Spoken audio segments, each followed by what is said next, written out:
Welcome to the 56th session of the IPCC and 14th session of Working Group 3. My name is Hwesong Lee, the IPCC chair. I would like to invite Dr. Abdallah Maqsid, IPCC secretary, to moderate this opening ceremony of this session. Dr. Maqsid, you have the floor. Thank you, dear Hwesong. Ladies and gentlemen, distinguished delegates, excellencies, welcome. It's a great pleasure for me to moderate the opening ceremony for 56th session of IPCC and the 14th session of Working Group 3 of the IPCC. I wish to thank all delegates who joined us today.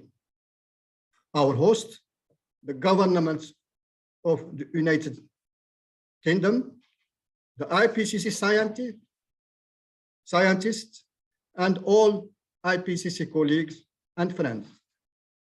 I would also like to welcome the media and the public following us today. I also wish to express my gratitude to the United Nations Environment Programme, the World Meteorological Organization, and the United Nations Framework Convention on Climate Change for all the support provided to IPCC. The final product of this meeting is expected by the whole world. The next IPCC report on climate change and mitigation. This report follows the report on physical science basis we published in August 2021, and the one on climate change, risk, adaptation, and vulnerability that we have just launched this February. It is also comes before the final sensitivities report of IPCC. This report we expect later this year.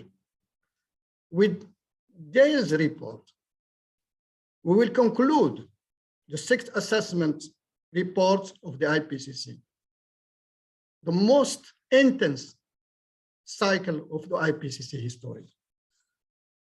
I am honored to turn now to our chair of IPCC, Professor Hwesong Lee, to address you. Dear Hwesong, you have the floor. Thank you, Abdallah. Ladies and gentlemen, distinguished delegates, excellencies, on behalf of the Intergovernmental Panel on Climate Change, I'd like to welcome government delegations, representatives of observer organizations, IPCC authors, and Bureau members for the opening ceremony of this plenary. I also welcome the media representatives and the general public joining us today for this opening. We are very delighted to welcome today our distinguished colleagues and friends, Secretary General of the World Meteorological Organization, Terry Tallis, United Nations Assistant Secretary General and Head of UN Environment Program, New York office, Ms. Lizia Norona, Executive Secretary of the United Nations Framework Convention on Climate Change, Patricia Espinosa, and Minister for Energy, Clean Growth, and Climate Change of the United Kingdom, Greg Hands. As the chair of the IPCC, I also wish to express our special gratitude to the government of the United Kingdom for their generous support and facilitation of this virtual approval session, the only option available due to the COVID-19 pandemic. This is our third virtual approval session.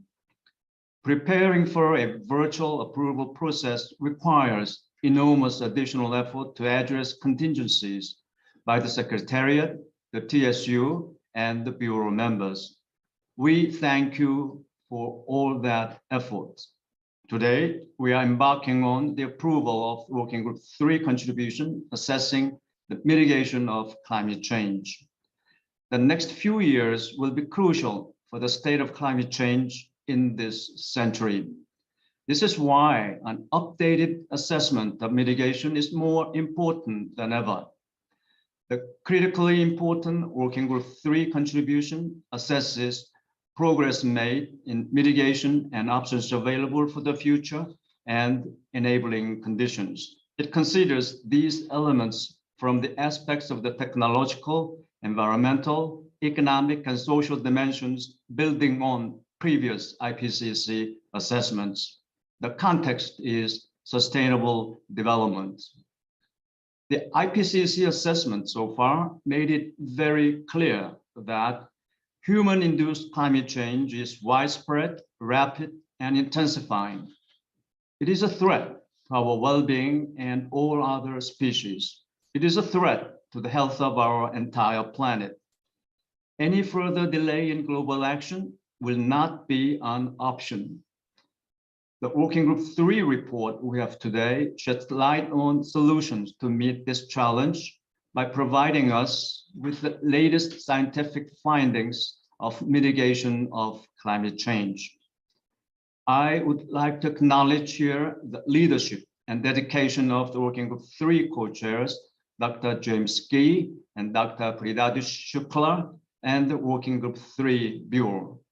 Their guidance and vision led the work of the team comprising 278 authors from 65 countries to this outstanding outcome.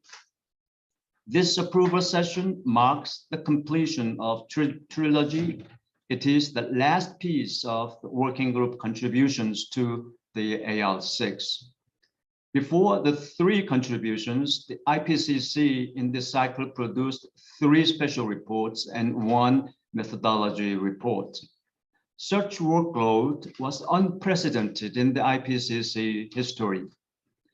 And the 3 working group assessments were conducted mostly in the years of the pandemic, but without disruption, despite the enormous burden on the assessment teams. The dedication and commitment of the IPCC authors made this possible. We thank you for your trust in the IPCC. The concluding part of the AR6 will be the synthesis report, which will be presented to you this September for approval and acceptance. It will be the concluding chapter of the cycle, synthesizing evidence and data from the 3 working group contributions, as well as from the 3 IPCC's special report. We will return to the usual in-person IPCC session in September for approval of the synthesis report. We look forward to returning to normalcy. Ladies and gentlemen, distinguished delegates, our agenda for the coming fortnight is demanding, but I am confident that our joint efforts for careful, the line-by-line scrutinization of the summary for policymakers will ultimately yield a document scientifically robust and policy relevant, which we will be all proud of. As the chair of the IPCC, I urge everyone to uphold respectful, collegial, and collaborative spirit throughout this approval session. Only by working together, we can deliver this report to the world. I now declare the 56th session of the IPCC and the 14th session of Working Group 3 open. Thank you.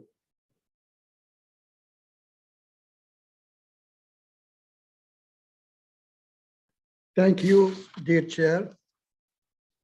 Today, we are honored to have with us several distinguished speakers. First, I will thank the 2 parent organizations of IPCC, the World Meteorological Organization and the United Environment Program.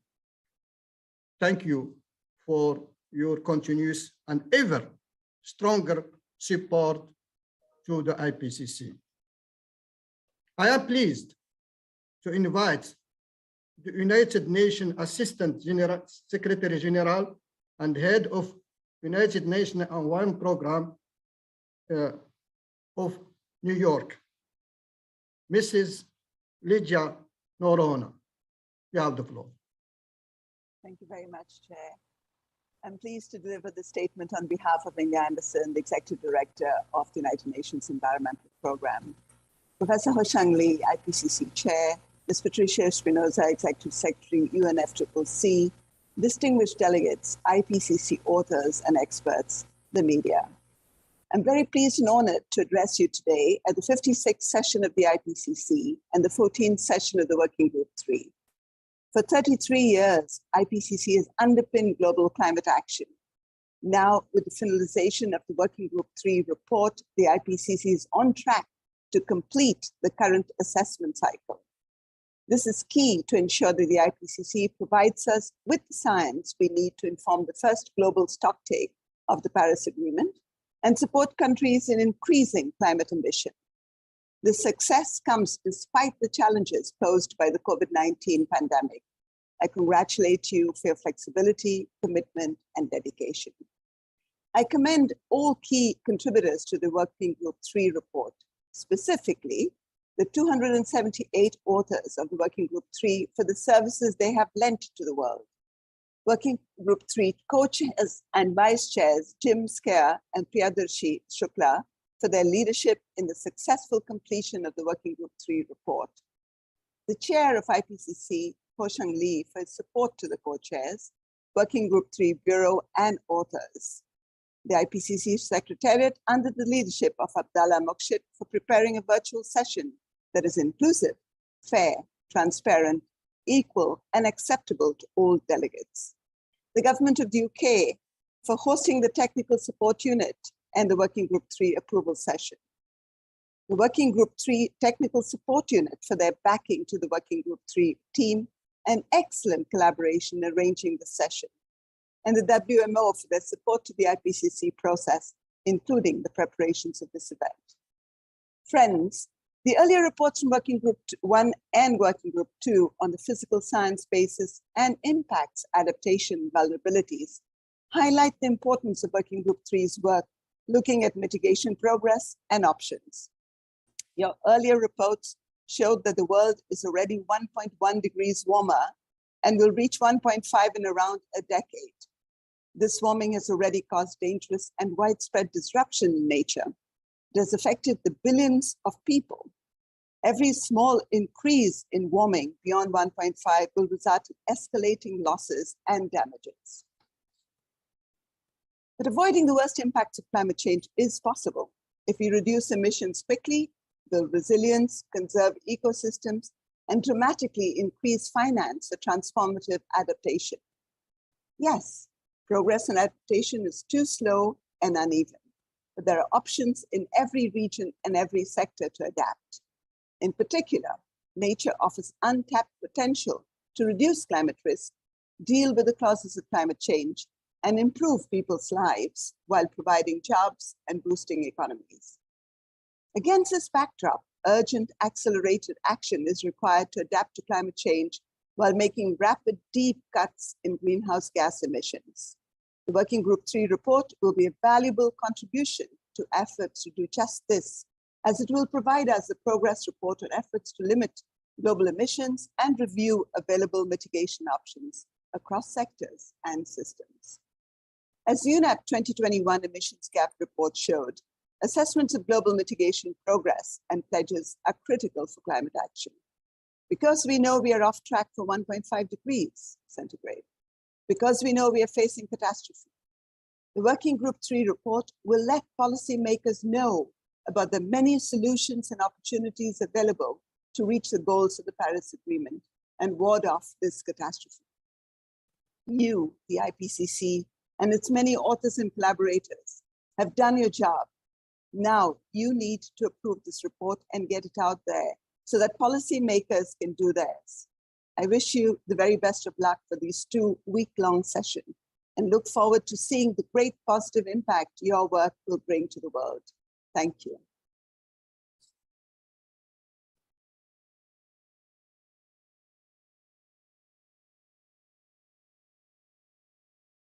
The Executive Secretary, Secretary of the United Nations Framework Convention on Climate Change, Mrs. Patricia Espinosa. Dear Patricia, you have the floor.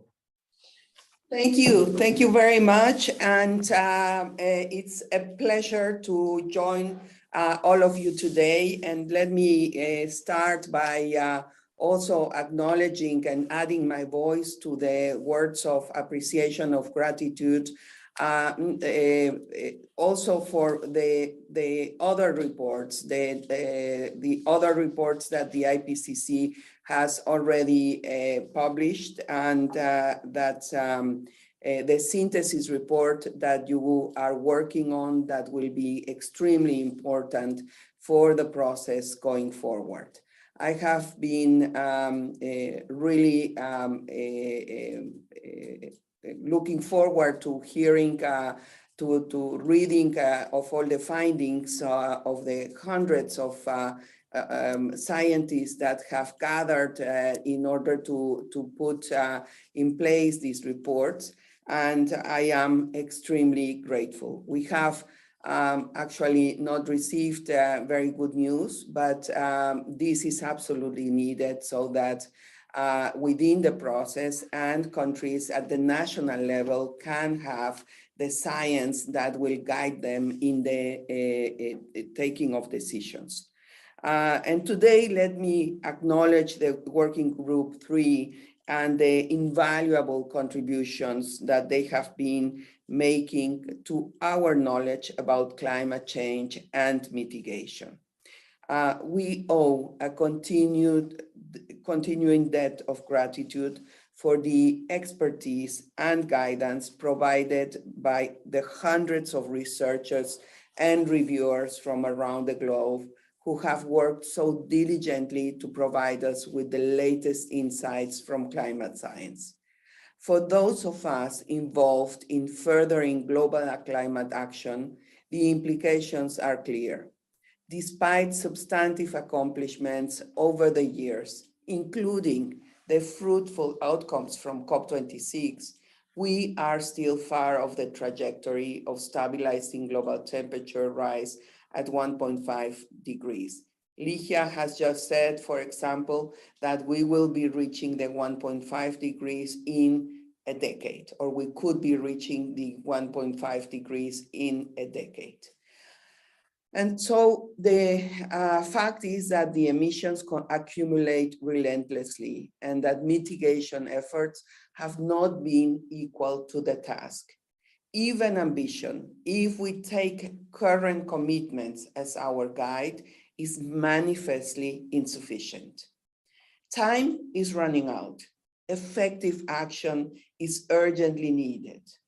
Our objectives were agreed by all parties in light of the scientific evidence to cut greenhouse gas emissions 45% by 2030 and achieve carbon neutrality by 2050. To get there, we need more ambitious nationally determined contributions and the long-term strategies from national governments. The figures that we had in Glasgow really make many people very pessimistic about our ability to be able to reach that goal. In Glasgow, as a result of that, parties were requested to review their NDCs annually in order to increase ambition and share information on their additional efforts. They are now accountable to each other with respect to progress and content. It is imperative that nations who have already submitted their plans go back to those NDCs and strategies to make them stronger, to increase and accelerate ambition. And to those who have yet to submit updated NDCs, they need to do so as soon as possible, setting the most ambitious goals possible. And here, of course, the G20 nations have a special role to play, since they account for roughly 80% of their world's emissions. Fundamental to preventing the worst effects of climate change is fulfilling previous financial promises to vulnerable nations. The 100 billion pledge was a firm commitment that has still not been met, and parties must make this a reality in 2022, this year. And this is not just about the 100 billion alone. We must initiate the process for defining the new global goal on finance as soon as possible. We all know that finance is critical, both public and private. National governments alone cannot be expected to provide all the resources, financial or otherwise, that the world requires to make the transition to a low carbon future. Non-state actors also have a crucial role to play. The comprehensive transformation we need to achieve must happen in every sector, in every area of activity. Through the Race to Zero and Race to Resilient campaigns, the UN Climate Change Secretariat is channeling efforts from many cities, regions, and businesses, large and small, towards our shared climate goals. Their commitment is essential, and we see support growing throughout civil society. All this work is important, but it is not enough.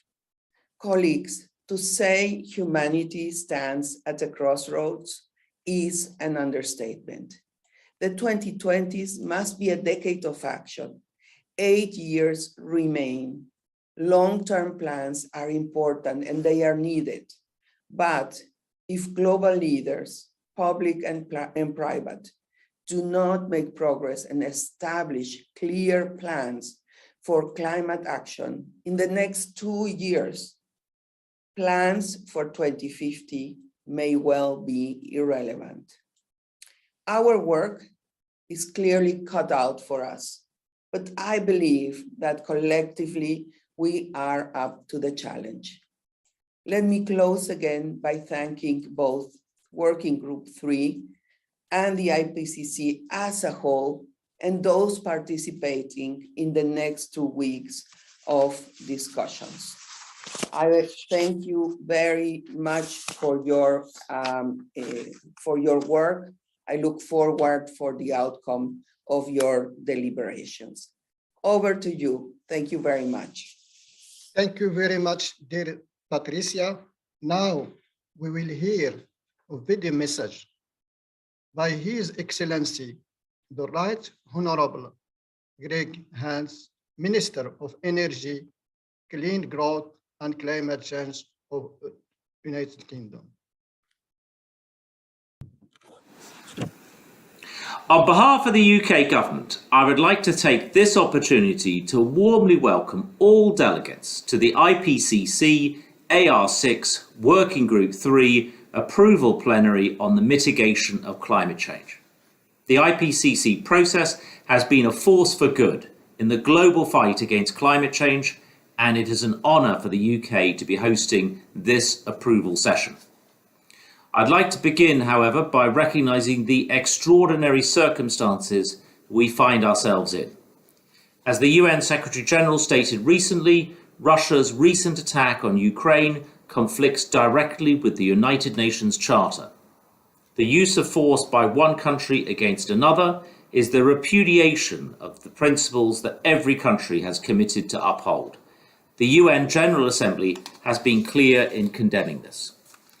We underline this as part of our commitment to international cooperation, including to address climate change and pursue sustainable development.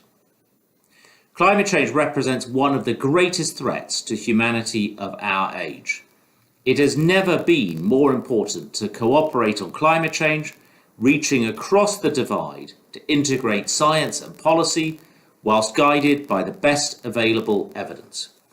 That is why we are here today. This has been the most ambitious cycle in IPCC history. We have seen a phenomenal effort, firstly from hundreds of scientists from all parts of the world who have come together to ensure the best available science is accessible for all. Then there has been extraordinary cooperation between scientists and governments to produce these robust reports. Reports which lay out very starkly the choices facing the global community. They have already changed how the world thinks about climate change and influenced climate policy. As COP president, the UK is very proud that the IPCC Working Group 1 report was central to the negotiations and their outcomes at COP26. We hope this Working Group 3 report, along with the rest of the 6th assessment cycle, will play a similar role in achieving ambitious outcomes at COP27 in Egypt later this year and ensuring the global stocktake is informed by the best available evidence. In the face of the appalling consequences of climate change, it would be very easy for governments to simply sit back and wring their hands. However, the IPCC gives us the tangible collective steps we need to take in order to prevent the worst of our climate futures from becoming reality. Science has always been at the centre of international agreements on climate change. The timely approval of this report is therefore of paramount importance. The stakes have never been higher. The UK has and will continue to be a champion for the use of the latest science in driving climate policy. Domestically in the UK, we've produced our net zero strategy to keep us on track to meet our carbon budgets, in line with the most up-to-date science, as recommended by our expert advisors at the Climate Change Committee. We are also supporting climate efforts around the world with transformational action delivered through our £11.6 billion International Climate Finance Fund in over 120 countries. In these challenging times, hosting a successful international event is a monumental task. The UK is hugely privileged to be hosting the core team who will be instrumental in making this event a success. Along with India, we are proud to have co-hosted the Working Group 3 Technical Support Unit, and I'd also like to recognise the other invaluable contributions India has made to this report through its coordinating lead authors and hosting the second lead author meeting. I invite everyone to join me in thanking all those whose dedication makes this report and event possible.